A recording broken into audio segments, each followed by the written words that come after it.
DNA test ni Alice Guo lumabas na at napatunayang 100% na Chinese spy nga ito. Dapat sumailalim si Bamban Mayor Alice Guo sa isang DNA test kasama ang isang Lin Wenyu, isang Chinese national na posibleng kanyang tunay na ina. Ito ang mungkahi ni Senador Sherwin Gatchalian sa gitna ng kontrobersya na bumabalot sa kaduda-dudang background ng pagkatao ng kontrobersyal na alkalde. Madali namang mag-imbento ng kwento. Kaya ang pinakamaganda ngayon ay mag-DNA test silang dalawa para mapatunayan na itong mga lumalabas na impormasyon ay hindi totoo at lalakas ang kanyang posisyon. Ayon pa kay Gatchalian, nauna nang sinabi ni Guo sa pagdinig sa Senado na siya'y love child ng kanyang ama at ng kanyang inang kasambahay umano. Ipinakita pa ni Guo ang kopya ng kanyang birth certificate na nagsasaad na ang kanyang ina ay isang Amelia Lian. Subalit sa inilabas na dokumento ni Senadora Risa Hontiveros noong Huwebes, sinasabi doon ang kanyang kaugnayan sa isang Lin Wenyi, isa sa mga incorporator ni Guo sa kanyang mga negosyo. Ang klaro ay ang labo kasi ang gulo ng kwento ni Mayor Alice Guo.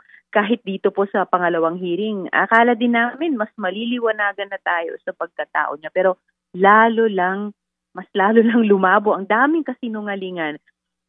Sabi niya, anak siya ng kasambahay na pangalan ay Amelia Leal. Iniwan lang daw siya sa tatay niya pagkatapos siyang iluwal. Pero nung tinignan namin ang birth certificate niya, yung nanay niya na si Amelia Leal ay kasal pala sa tatay niya na si Angelito Guo. Natuklasan din namin na sa totoo, may 3 kapatid pa pala siya sa magkaparehong magulang. Pero take note ha, Sir Ted, DJ Chacha, nung nakaraang hearing, sabi niya, wala siyang kapatid. Inamin niya na lang ito nung hinarap na namin sa kanya yung ebidensya ng mga birth certificate at pati travel records nilang magkakasama. Kapwa incorporator din ang mga kapatid niya sa napakaraming negosyo. O pati nasyonalidad ng tatay niya malabo din. Sabi niya, Chinese daw ang tatay niya. Pero pagdating sa birth certificate niya, Pilipino ang nakalagay. Tapos sa incorporation papers naman ng mga negosyo nila, Chinese ulit. Sabi naman niya nung nakaraang hearing, half Chinese, half Filipino daw. So ano ba ito? Multiple choice. At ito siguro nakaka-shock, no? Kahit isang matinong childhood memory, wala siyang maibahagi. So hanggang ngayon, sino ba siya talaga? Ang tanong, at bakit siya nagsisinungaling tungkol sa pamilya niya? Anong tinatago at bakit kailangang itago? Considering bilang public servant, transparency ang isa sa pinaka-basic at pinakamahalagang katangian. Kaya kataka-taka na napakalabo ng pagkakiladlan niya. Dahil sa tuloy-tuloy, 4 na taon na halos na pag-iimbestiga ng Senate Committee on Women, Children, Family Relations, and Gender Equality sa kabuuang phenomenon ng POGO. Several weeks ago, a month ago, pangalawang beses ni Raid itong isa sa pinakamalaking POGO hub na natuklasan so far sa Bamban, Tarlac. At dun pa lamang on-site, lumalabas yung mga koneksyon dati pa at mukhang hanggang ngayon ng local chief executive ng Bamban sa POGO hub na iyan. Bukod sa marami-raming mga taong na-rescue, mga Pilipino, mga Vietnamese, may Malaysian pa, at ilang mga Chinong pugante na doon ay naaresto, may mga dokumento on-site na nagpapakita na si Mayor Alice Guo mismo, bago siya naging mayor, ang nag-apply para sa mga dokumentong kinakailangan nitong Zunyuan na mag-operate ng POGO dyan sa Bamban. At hanggang ngayon, may mga dokumento din on-site na siya yung nagbabayad pa rin ng mga utility bills, yung mga sahod ng ilang mga empleyado doon sa maintenance department. Kaya't naging kapansin-pansin na bakit mayroong tila link ang local chief executive dyan sa POGO hub na iyan. Well, ang next po talaga ay yung executive session. Kasi meron po tayong mga government agencies, pati intelligence agencies, na nais sabihin ang higit na marami sa aming komite pero hindi pa nila masabi in open hearing. Dahil ito ay nagsimula sa issue ng POGO, ang dami ng kumabit na masasamang issue nitong nakaraang ilang mga taon. At pagdating dito sa POGO Hub sa Banban, andyan pa rin yung markers ng human trafficking, yung crypto scamming, yung sa mga dating POGO Hub na may aspetong money laundering, pati dito lumitaw. Kasi dalawa sa mga kasosyo ni Mayor Alice Guo dyan sa Zunyuan ay prime suspects pa pala sa pinakamalaking money laundering case sa Singapore. Kahit yung solong inaamin niyang kilala niya at kaugnay niya yung si Huang Ziyang na nakatakas nitong pangalawang raid ng PAOK sa Bamban POGO Hub, nako, napag-alaman namin na wanted din pala, fugitive o pugante din. Opo. So, itong money laundering, hindi lang yan yung but wait, there's more. May anggulo pa palang iniimbestiga yung ating mga government agencies ng espionage dahil sa mga anggulong surveillance at saka hacking na di umano, yung ilan dyan ay posibleng nagmumula sa Bamban. So ito yung mga aspetong POGO plus krimen plus paglabag sa karapatan ng mga kababaihan at menor de edad na Pilipino plus yung aspetong national security, aalamin namin ng mas malalim sa executive session para mas ma-finalize at mahubog yung aming mga resource persons at tanong sa susunod na hearing sa aming magiging executive session. Pati po yung BIR dahil itinanong na namin si Mayor Alice Guo ba at pati yung kanyang ama na sinabi niyang nagnenegosyo din dito sa Pilipinas. Silang dalawa ba ay nagbabayad ng tamang buwis? Alam natin ang POGO kabuuan ang laki-laki na ng utang sa ating gobyerno in terms of taxes.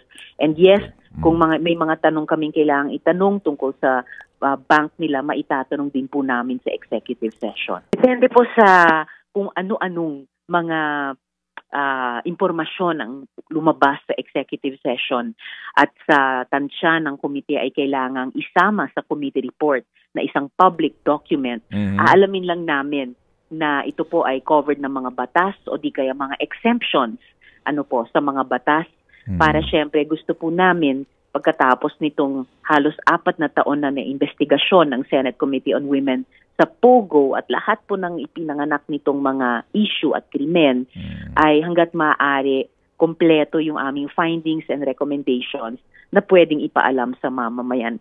Lalo na ang taas-taas ng interes at concern ng ating mga kababayan dito sa POGO, partikular sa Bamban at kay Mayor Alice Guo. Ayon sa kanya, siya daw ang bumili ng marami-raming pira-pirasong lupa dyan sa nabuong halos 8 hektarya ngayon na tinatayuan ng POGO Hub na iyan. Ayon sa kanya, nadatnan na lang niya by happy accident yung mga naging kasosyo niya dyan daw sa Clark dahil sila daw ay mga may-ari ng restaurant. Siya daw noon ay isang simpleng magbababoy, kaya't naisip lang daw niya na mag-supply ng baboy sa kanilang mga restaurant at kalaunan, inimbita daw niya silang mamuhunan dyan sa Bamban at ipinasok yung mga lupang nabili niya bilang kanyang equity dun sa naging POGO Hub. Pero ang weird talaga, Miss Maluni, hindi niya masabi magkano ba ang kita niya sa pagbenta ng lupang iyan. If at any time ay nirent lamang nila kung magkano ang kinita niya sa upang iyon. At mas misteryoso pa at mas delikado, mukhang hindi siya nag-background check dyan sa mga naging kasosyo niya sa Zunyuan. Kalaunan, ang dalawa doon ay sangkot ngayon sa pinakamalaking money laundering scam at iskandalo ngayon sa Singapore. Ayon sa kanya, hindi daw niya alam yung background ng dalawang iyon at hindi daw siya nakipag-ugnayan sa kanila mula nung naging mayor siya. Ang solong kaugnay daw niya dyan sa Zunyuan, pinangalanan niya sa hearing, pero lumalabas, Miss Malu, yan ding taong iyon ay pugante. In fact, tumakas nung pangalawang beses ni raid ng ating mga otoridad yung Pogo Hub sa Bamban. So habang sumasagot at di sumasagot si Mayor Alice, lalong lumalala yung lumalabas na sitwasyon niya kaugnay ng Pogo dyan sa Tarlac. Dahil sabi po nung kanilang Chief Security, si Retired General Villanueva, mas malalim pa po ito kaysa sa napag-uusapan na sa hearing. Kaya inimbita din po namin sila na magsalita sa amin sa executive session. And sa tingin ko po, nakafocus pa rin malinaw yung committee ko sa investigasyong ito. Kami pa rin po sa tingin ko ay nasa tamang direksyon at hindi nalilihis. Kami po ay nagsimula at mayat-maya bumabalik pa rin talaga sa Pogo. Nga lamang, nitong nakaraang mga taon, ang daming ipinanganak pa niyang mga kaugnay na issue mula sa Pogo-related prostitution hanggang sa illegal recruitment at detention hanggang po sa maraming buwan na inilaan namin sa Pogo kaugnay ng Pastilla scam hanggat nag-evolve at dumako dito sa mga seryosong issue ng human trafficking, crypto scamming, yung money laundering at ngayon yung anggulong espionage. Kaya sa tingin ko po, bagamat sobrang lumaki yung issue, ay dahil mukhang malaki itong phenomenon at negatibo ng Pogo. At tinutupad lang namin yung aming tungkulin na itanong at alamin hanggat aming makakaya itong buong phenomenon ng Pogo dito sa ating bansa at maaring sa labas ng bansa. And itong yugto ng Pogo investigation sa Bamban, actually, naitanong na rin namin yan sa PAGCOR.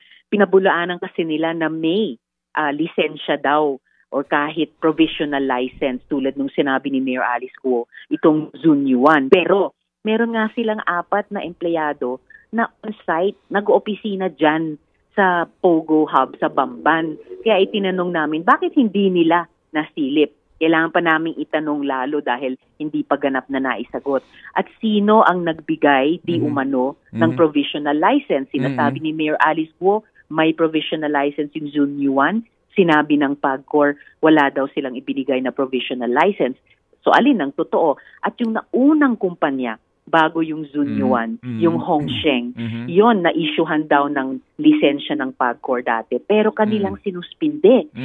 Anong nangyari? Mukhang nagpalit lang ng pangalan ang Hongsheng, naging Zunyuan, at nagpatuloy ang operasyon at maaring nagkunwari pa na may provisional license. So, hindi pa settled finally kung sino in particular sa loob ng PAGCOR ang mga or ang nagkukulang.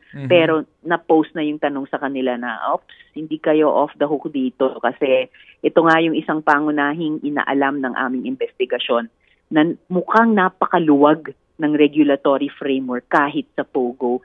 Kaya talagang binabali ang anumang batas o polisiya dyan o nalulusutan sa gaps at saka sa implementasyon. Kaya ito, bumulaga sa atin ang ganitong kalaki at mukhang komplikadong Pogo Hub dyan sa Bamban. Opo, ma'am, kasi kung kaya po natin na magkaroon ng research sa mga birth certificate nitong si Alice, ni Sheila at ni Seaman.